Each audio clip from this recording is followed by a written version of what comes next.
Good morning, guys. In the previous session, we completed our discussion related to correspondence. So correspondence module is responsible to generate and send notices to citizens, right? So there are several types of notices available in our application: eligibility approved notice, eligibility denied notice, eligibility renewal, eligibility termination, missing documents notice, additional documentation required. Like that, there are several types of notices are available in our application. So in the real time, we have implemented 185 notices in our project. So there are 180 batches available to process these notices. These notices are having schedules. Some notices are having daily schedule. Some notices are having weekly schedule. Like that, there are several schedules available. We will schedule them in order to process the notices. So we have seen processing of the notices for 5,000 records. We have executed a stored procedure, or we inserted 5,000 records into the table in order to generate the notices for them. Suppose if you take 1 second time to process one notice, per hour it will process only 3,600 notices. So if you go with this performance, then there is a chance of getting a lot of pending records on daily basis. Citizens will not get any confirmation from our application regarding their eligibility details. So to avoid that problem, we have created 10 threads in our project, and we execute our program with the 10 threads. So for that, we have implemented multi-threading concept in our project. Create 10 threads in the batch program to process 10 triggers at a time. If you go with the 10 threads to process our notices, then 10 threads will be reused. 10 threads will be processing the notices parallelly, so that we can improve performance of our application. So for 1 hour, we can process 36,000 triggers. So to implement multi-threading, we have used executors framework available in Java. So instead of creating threads manually by using thread class or runnable, we are directly using executors framework available in the Java to create the threads. To implement multi-threading, we have used executors framework available in the Java. So how we used executors framework here? We can use executors dot new fixed thread pool. New fixed thread pool we have used. I have given thread count as 10. It will return executor service. It will return executor service. For this executor service, we need to submit the task. For this, executor service dot submit. To submit a task, you can go for either runnable or you can go for callable. This runnable and callable are the interfaces. So we are going to provide anonymous implementation for that. So inside this runnable, we are going to override run method. So whatever the logic that you want to execute by using thread, you can write in the run method. So like this, we are going to implement multi-threading in our project by using executors framework. To implement multi-threading, we have used executors framework available in the Java. Executor service is equal to executors.new fixed thread pool of 10. 10 threads I'm creating. Using these 10 threads, I'm calling the executor service.submit method. New runnable public void run method is available for that. New runnable public void run method is available for that. Inside this run method, whatever the logic you want to call by using thread, you can submit. In order to do this, I have multiple pending records in the table. Every pending record I need to give for the thread as a task. So here we are getting list of CO triggers. CO triggers records we are going to get. From service layer, we are going to call that service.get pending records or pending triggers. Any notice whose status is P, we are going to get those records. So these records I need to submit. For this, I'm writing for each loop. CO trigger, one trigger I'm taking from list of triggers by using for each loop. That's it. Now, inside this for each loop, we are calling this method to submit the task. So each trigger I'm passing to process trigger method. That's it. Okay. This is the multi-threading logic we have implemented in our previous project. This is the multi-threading logic we have implemented for our previous project. To implement multi-threading, we used executors framework available in the Java. Executors.new fixed thread pool. I got the executor service object. Service.get pending triggers. I got the list of triggers here. For CO triggers object available, I'm taking one trigger. Each trigger I am passing to this executor service by using submit method. When I call executor service.submit method, it will take one thread from the thread pool and it will call the submit by calling run method. What we are doing in the run method, we are calling process trigger method by giving one trigger.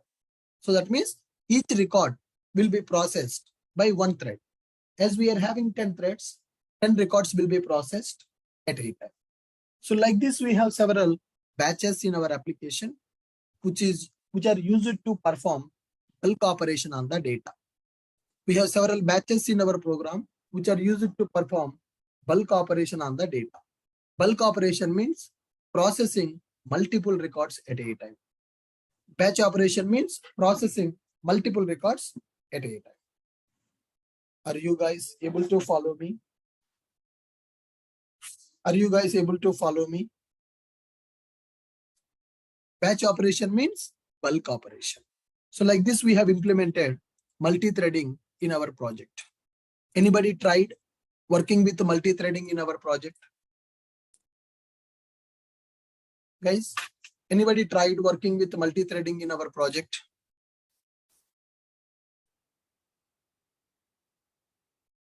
Yeah, practically we have seen this in the Saturday session, how to implement multi-threading in our project. And clearly, we are able to see the difference also.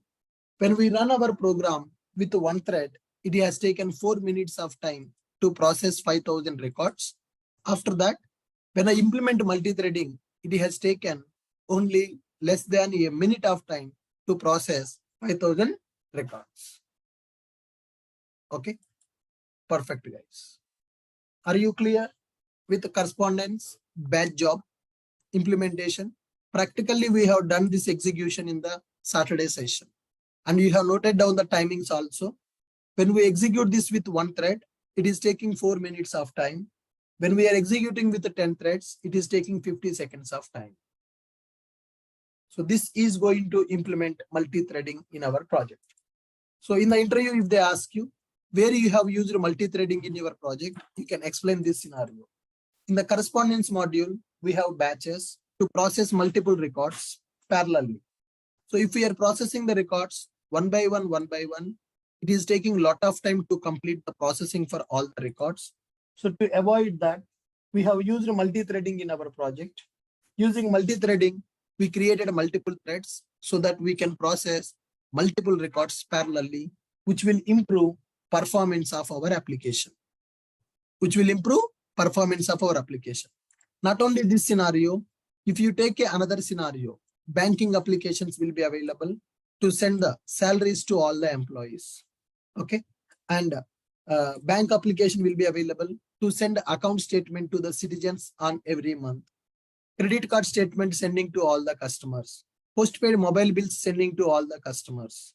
So all these things will be implemented as batch operations with the multi-threading in the real time. All right.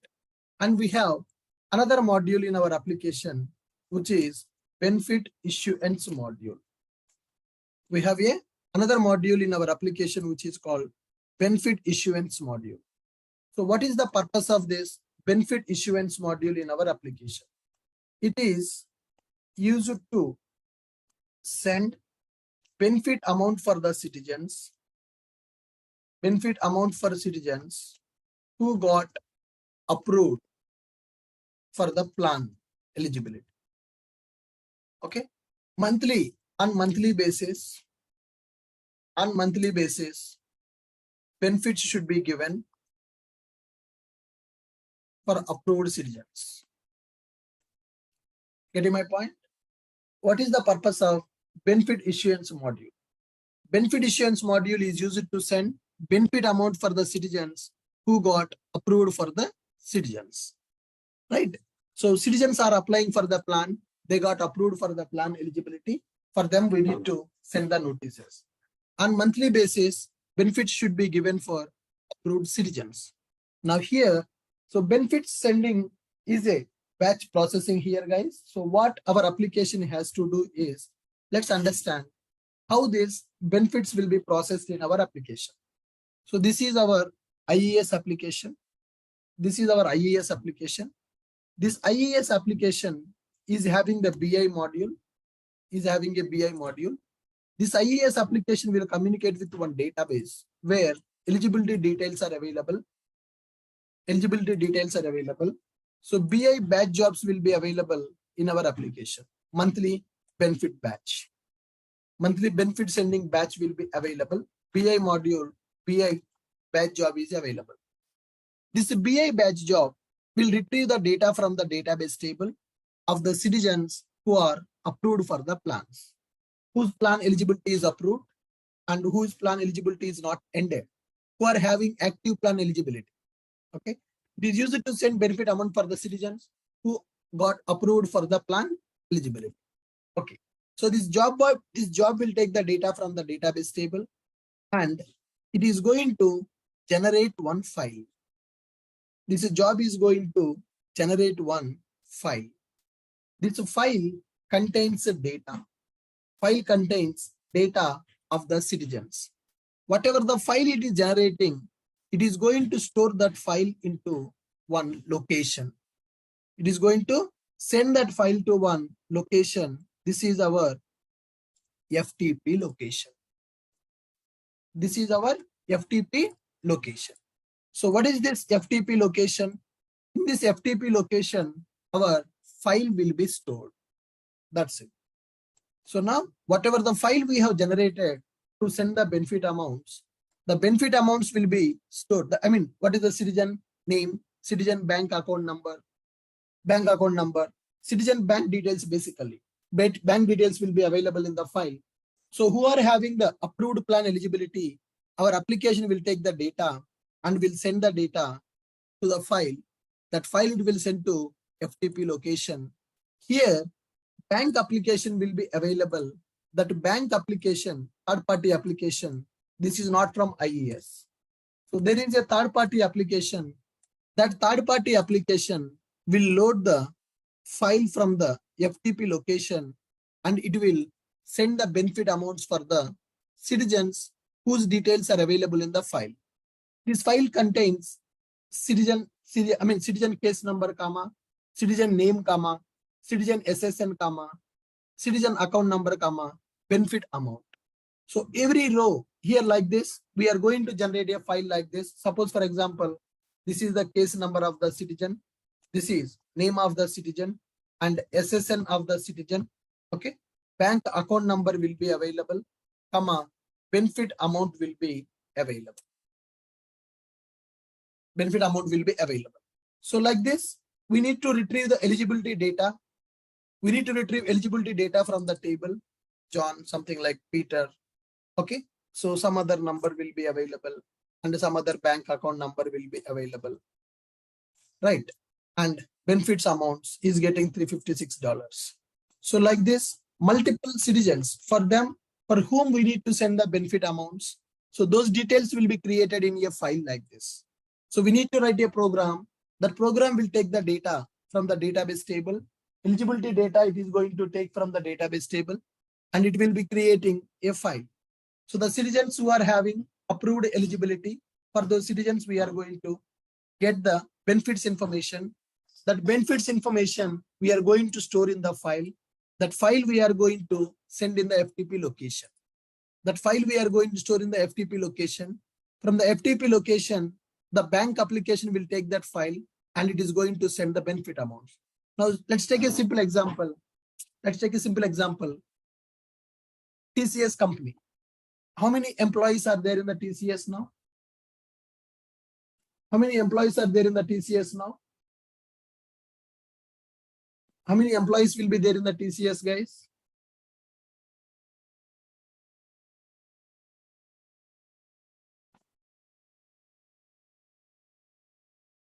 Come on. How many employees are there in the TCS?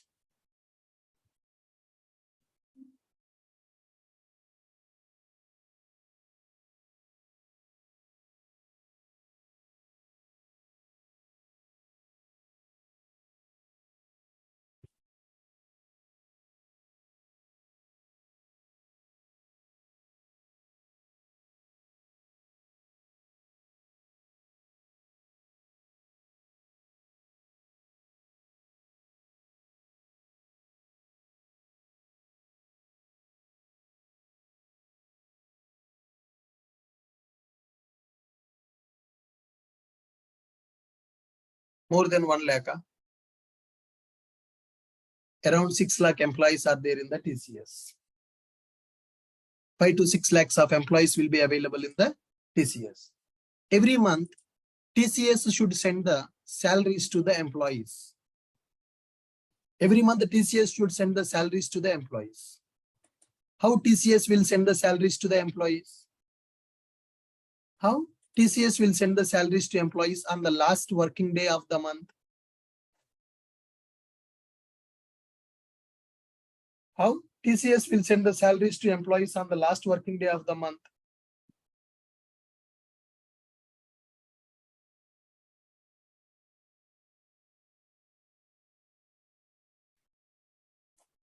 Do you think that they will log in into a bank account and they will send the salaries to one by one, one by one?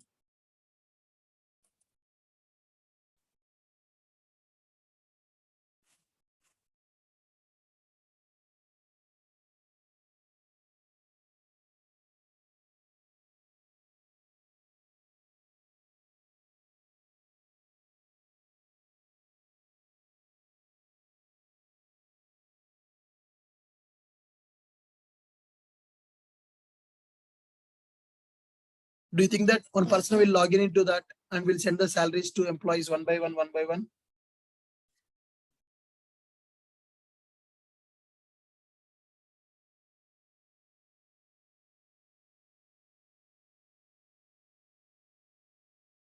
Come on, guys. How it will happen?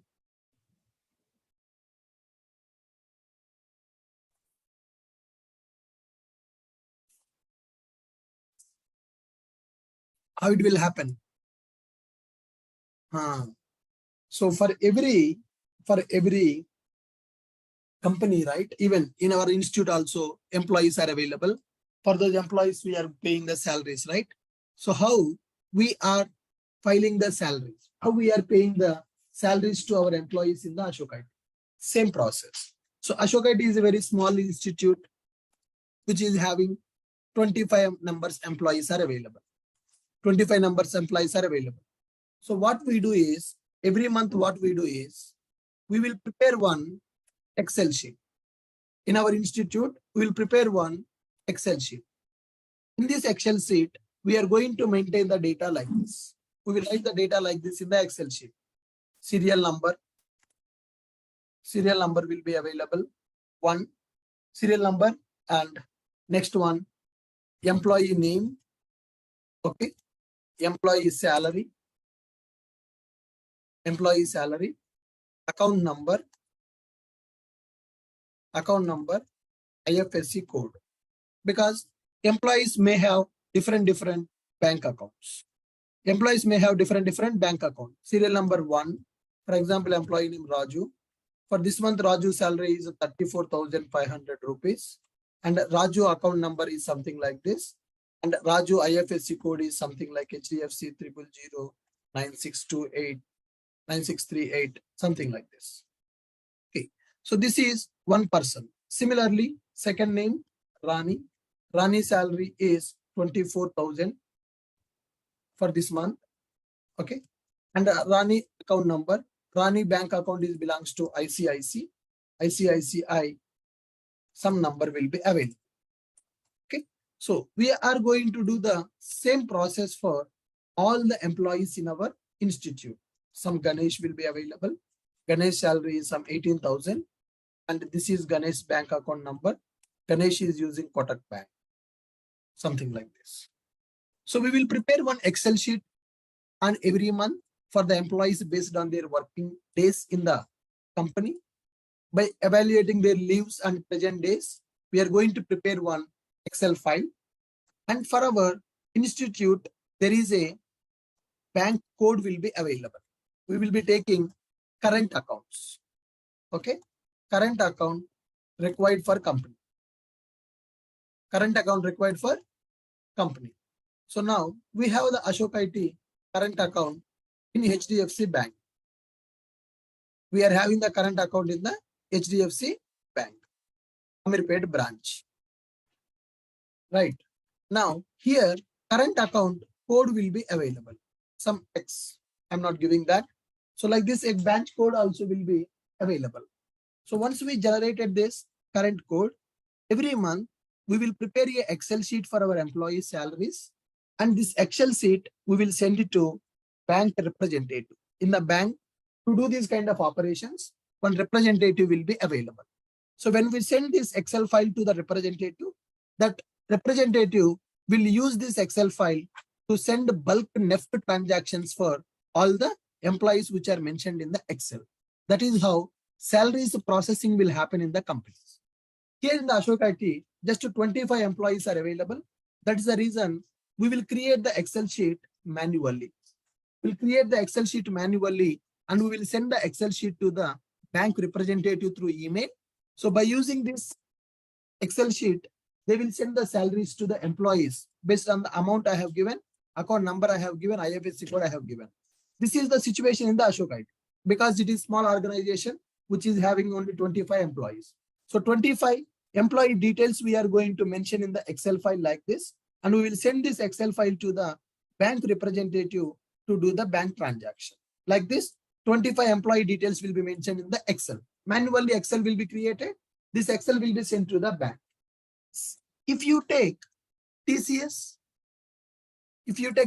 company, how many employees are available? 6 lakhs employees are available. Can they prepare Excel sheet manually for the 6 lakhs employees? Can they prepare Excel sheet manually for the 6 lakhs employees? As our institute is small, as we have 20 employees, we are preparing Excel manually. But what about the TCS? What about IBM? What about Infosys? What about Oracle company? Those people will have lakhs of employees. For the lakhs of employees, they need to pay the salary on the same day. For all of them, they need to send the salary on the same day. Here also, they will follow the same process. Here also, they will follow the same process. So here, if I'm taking a BA batch job, if you go for TCS will execute a program, and every month, last working day, that program will take all the employee salaries based on the attendance. They will calculate the salary. They will store that salary details in the Excel file like this, and they will send that Excel file to the FTP. Bank application will load the Excel from the FTP. Bank application will do the bulk operation to send the salaries to all the employees of the TCS. Are you able to understand my point? How salary processing will happen in the real time? How salary processing will happen in the real time? Are you able to understand that? Yes. So we need to take all the employees details, their salary details. We need to prepare a file. That file we need to send to the bank application. Then bank application is going to process that.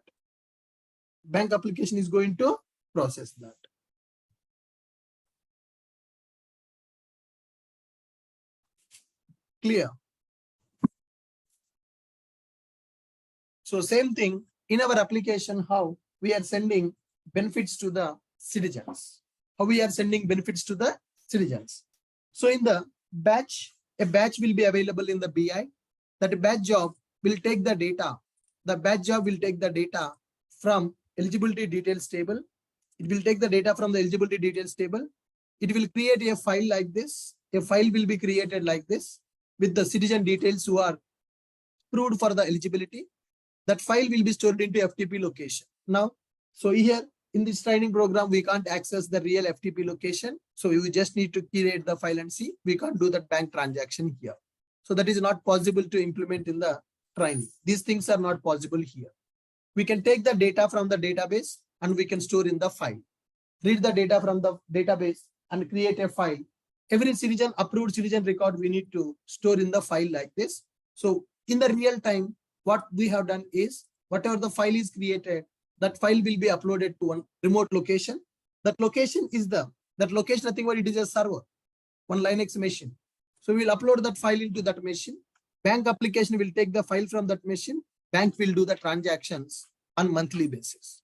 Like this, benefit amounts will be sent to the citizens by using BI module. That is benefit issuance module. Right. Benefit issuance module. Benefit issuance module is used to send benefit amount for citizens on monthly basis who got approved for the plan eligibility. On monthly basis, benefit should be given for approved citizens. BI module will take approved citizens eligibility data. BI module will take approved citizens eligibility data, and it will prepare a file like below. In file, every row represents one citizen payment information, one citizen benefits information. Okay. BI module will upload this file to FTP location. BI module will upload this file into FTP location. Then bank app will load that file and will process payments. That's it. This is called BI module in our project.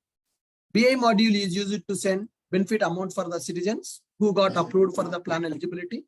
On monthly basis, benefits should be given for approved citizens. BI module will take approved citizens eligibility and will prepare a file like below. In every row, it represents one citizen's benefit information.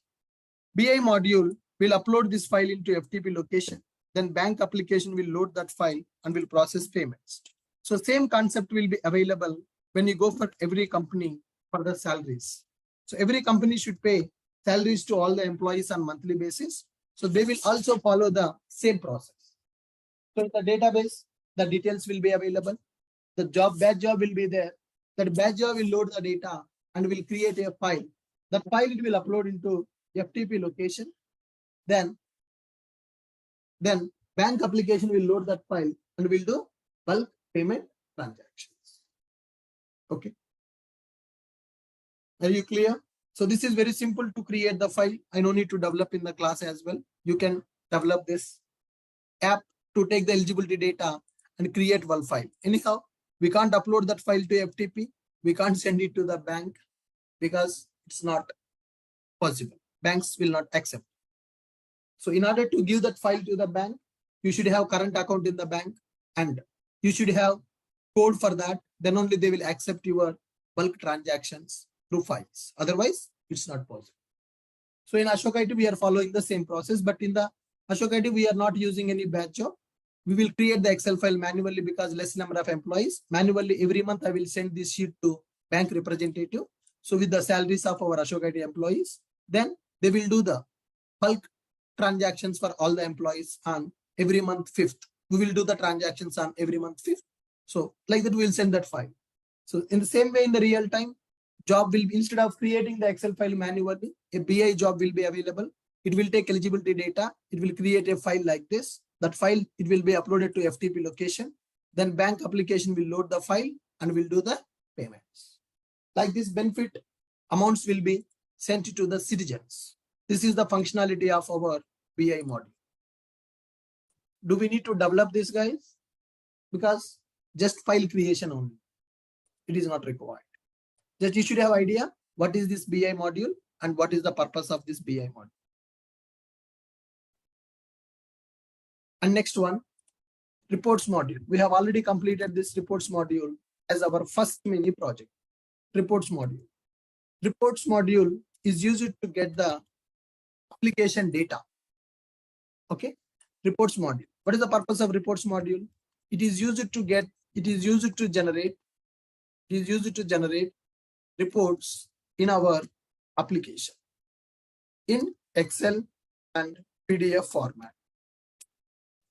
It is used to generate reports in our application in Excel and PDF format.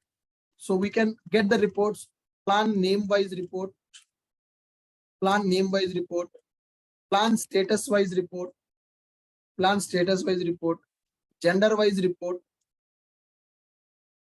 gender-wise report, date range report, date range report. So if you remember our first mini project, we have developed reports module. Reports module will get the data from the eligibility table. In the eligibility table, we will maintain who are approved for the plan, who are denied for the plan. Okay, what is their eligibility from this date to this date? How many people approved? How many people denied? All such kind of information we will maintain in the reports module. Reports module is used to generate reports in our application in Excel and PDF format. Plan-wise reports will be available. Plan status-wise report will be available. Gender-wise report will be available. Date range reports also will be available. It is used to generate reports in our application in the Excel and PDF format. Plan name-wise report, plan status-wise report, gender-wise report, date range reports also will be available. We have already developed it as first mini project, and we sent the report to the email also as an attachment. Right. So this report module, if we see, it will take the data. It will take the data from the eligibility table. So you can filter the records which are approved for the citizen, approved for the eligibility. You can filter the records which are denied, SNAP approved, SNAP denied, CCAP approved, CCAP denied, SNAP approved males, SNAP denied females. Like this, we can get the records based on the filters. Dynamic filter we can apply and we can retrieve the data, and the data can be exported to Excel file or PDF file. So to export the data to the Excel file, we are using Apache POI API. So to export the data to the PDF, we are using OpenPDF API. If you remember, the first mini project we have done with the reports concept only. Good guys, so with this we understood what are the functionalities that are available in our major project. Okay, except BI, we have implemented all these APIs in our major project. BI, the reason is, even if I implement, there is no use because we can't do the payment transactions here. Just you need to understand what is the purpose of that. What is the purpose of that? Good. So with this, we understood what is IES. With this, we understood what is IES. So when you go for the interview, you should be able to explain what is IES and how to use this IES. Okay. IES stands for Integrated Eligibility System. It is used to provide fully integrated system for RI state citizens. By using this application, RI is providing health and insurance plans for state citizens. So as part of IES, there are several plans available like SNAP, CCAP, Medicaid, Medicare, QHP, and RIW. So these are the plans which are available. Every plan is having some conditions. Government providing these plans to the citizens based on their conditions, based on their need. So as it is intranet application, people cannot apply for the plans directly. People should visit nearest DHS offices. In the DHS offices, employees will be available to apply plans for the citizens. The employees which are available in the DHS offices are called as case workers. So this IES application will be accessible only in the DHS offices. Case worker will use IES application to provide benefits for the citizens. Citizens should visit the nearest office to apply for the plans. Citizens should talk to case worker to apply for the plan. In our application, there are several modules available like admin module, AR module, DC module, ED module, CO module, BI module, and reports module. In the admin module, plan management and account management functionality is available. In the AR module, application registration functionality is available. Here it will be verified the citizen identity with the third-party application. DC module, which is a data collection, collect the data from the citizen, store into the database. ED module, which is used to determine eligibility of the citizen based on the conditions. Some citizens will be approved for the plans. Some citizens will be denied for the plans. CO module, correspondence module. Here, it is used to send the notices for the citizens and batch jobs are available to process the notices. Here we understood multi-threading implementation also to improve performance of our batch job. BI module, which is benefit issuance module, it will take eligibility approved citizens data, will send to the bank applications in the file format to do the bulk transactions. Got my point? Right. And reports module is available. This reports module is used to generate the reports of our citizens data. If you want to get the citizen data, plan name wise, plan date wise, status wise, gender wise, date range, also you can do by using these reports. And these reports can be exported into Excel format and PDF format. To export to the Excel, we are using PY API. To export to the PDF, we are using OpenPDF. So this is our major project, modules, whatever we have. So I have given my analysis for all these APIs. So some APIs we have implemented in the class. Batch processing we implemented with multi-threading, ED eligibility determination, data collection, application registration, admin API, reports module. If you really develop all these APIs on your own, then definitely it will help you to improve your confidence to attend the interviews. If I am writing the code, if you are watching, no benefit.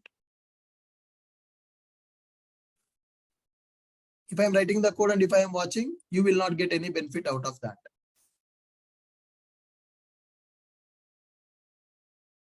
You got it?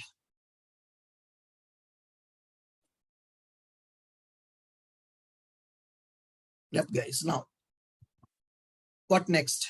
So with this, a major project discussion is completed and implementation. I have done around 60 to 70% code. The remaining Git repositories I have given to complete the implementation and testing. Did you guys complete that?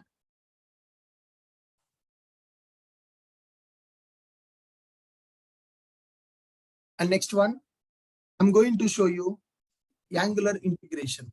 Spring Boot, our major project, IES with Angular integration. Angular integration, we need to understand. You guys already attended Angular classes, na? So I'm going to show you Angular integration, front-end and back-end integration for this. Okay, so I will take one REST API, back-end REST API. For this, we will develop the front-end by using Angular. So how to integrate front-end and back-end, we are going to discuss in this. Okay, mostly our classes will be completed by this weekend, guys. Our classes will be completed by this weekend. So Angular integration, I'm going to show you. Angular integration, I'm going to show you how to integrate our backend REST API with the front end.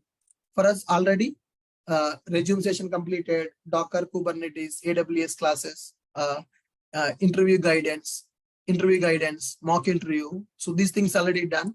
So I'm going to show you the full stack project by using Spring Boot backend, front end by using Angular.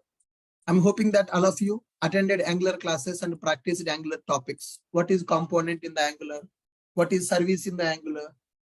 What is the component in the Angular? What is service in the Angular?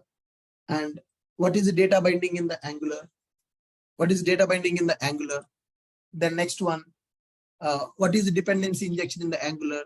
What is the routing in the Angular? And how to make HTTP calls by using HTTP client in the Angular. I'm hoping that you already aware of that because already we conducted classes for the Angular. So here I'm going to give introduction on the Angular and I will start creating Angular project to integrate our front end and back end. So I will take the backend APIs, 1 or 2 APIs in the backend. Then we will develop the front end and we will integrate the front end and back end. Then our full stack project will be ready. Good.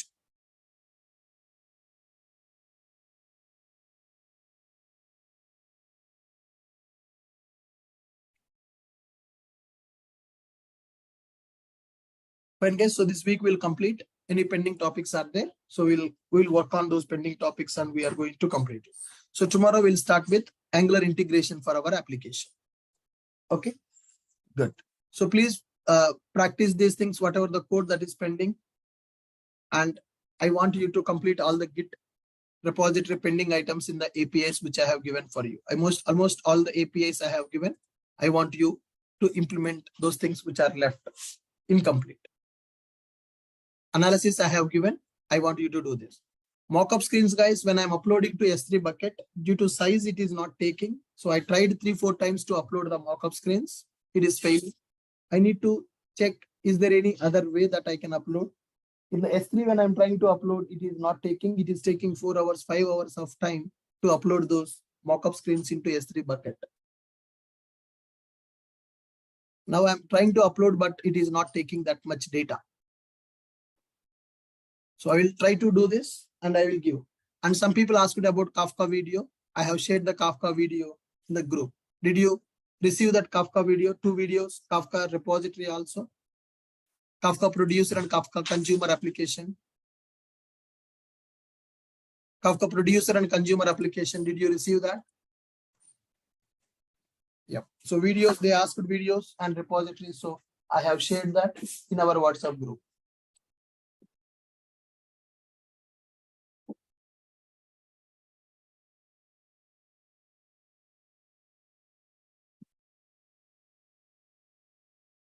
Yeah, AWS notes that is pending from my side, guys. I checked it. So in which location I have that AWS notes, I need to find out that. AWS notes.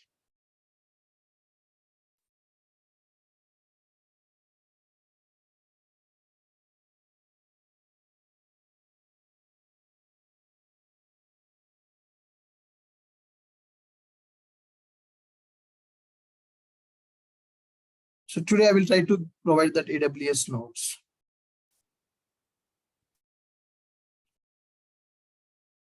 I will check it where I mentioned that I will push that.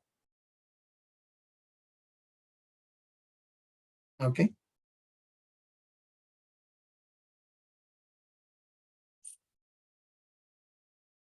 Yeah, fine. So anybody having any questions, you can unmute. And remember, guys, before coming to tomorrow's session, all of you revise the Angular topics you learned. Revise Angular topics that you learned so that we are going to do the integration of that.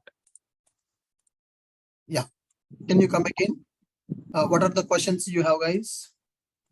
Sir, good morning, sir. Yeah, hi, good morning. Sir, this the notepad content, please share in that login portal, sir. Sure, sir. Sure. Major project wala. I'm uploading that now. Yes, sir. Just now you type in notepad, that details I want to add. Yeah, I'm adding that now. Oh, okay, sir.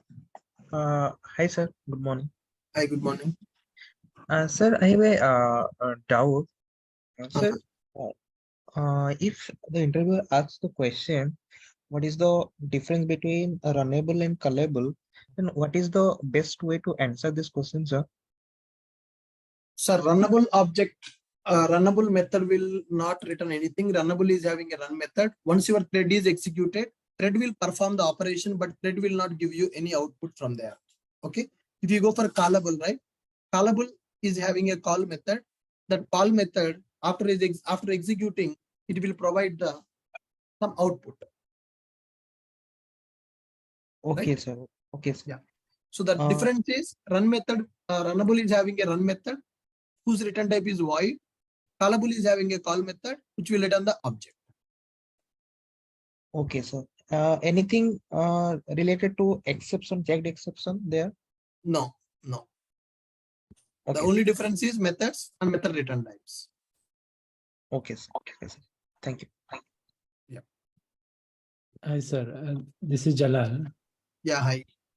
I have a question regarding batch jobs, sir. So in our company, we are also implementing something similar. Like we need to send a payment reminder to the clients, like loan clients. I see like, is there any difference if you use Spring Batch instead of? No problem, sir. You can use Spring Batch also in this. You can write whatever the business logic we have written. You can implement that by using Spring Batch also. Okay, but I see for Spring Batch, we need to give some metadata tables Is Yes, it it will generate automatically whatever the tables are required to process that, na? Like Okay. job instance details, job execution details, job Okay. exception details. It will create those tables by default. You don't need to do anything for that. You just need to focus on your logic. Batch framework will take care of that. Okay, sir. I have one more question. Like we have one batch right now, but in future we are going to implement another batch. That batch will have like 500K records. So can you suggest, like, if we implement two batches in same microservice, when we deploy, I Sir, think in general, batch jobs always, every batch job will be a separate project. oh, okay, separate microservice, you mean? Yes, separate package. These are called actual backend applications. Na? So every batch will be a separate project which will execute from the main method. Okay, great, sir. Thank you, sir. And regarding that batch job, we are using actually MongoDB. Mhm. Do we have support for Spring Batch metadata if you use MongoDB? Like if we have MySQL, then I think our tables will be created automatically. Any idea on that, sir? Like Can you come again? if you use MongoDB as a backend, if I use Spring Batch, Spring Batch will be able to create metadata tables in MongoDB also. Any idea on that, sir? Or we have to check? I will share some video related to that, sir. Okay, sure. Yeah. Thank you, sir. Thank you so much. Yeah, good. Hi, sir. Good morning. Good morning. Sir, can you please show like how to store the data in S3 bucket? I have already given the Git repository for that. No? Sir, no, sir, you have written the code for the that. Okay, sir. Thank you, sir. I will share that. Yes, sir. Get Sir, I tried, sir, but extension is not going in the database, sir. Okay. I will share that. Okay, sir. Thank you, sir. Good morning, sir. Yeah, hi, good morning. Sir, what is a mainframe, sir? So that is outdated technology. Sir, if we get to work in that, so what are the things that we need to know? Better not to go, sir, because already it is outdated in the market. So earlier, people developed projects by using mainframe technology. Now they are migrated to Java, .NET, and all that stuff. Mainframes are not using. It's outdated. Okay.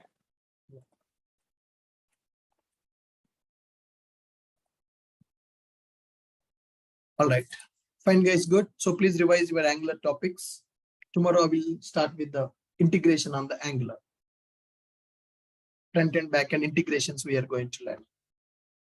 Cool, guys. See you tomorrow.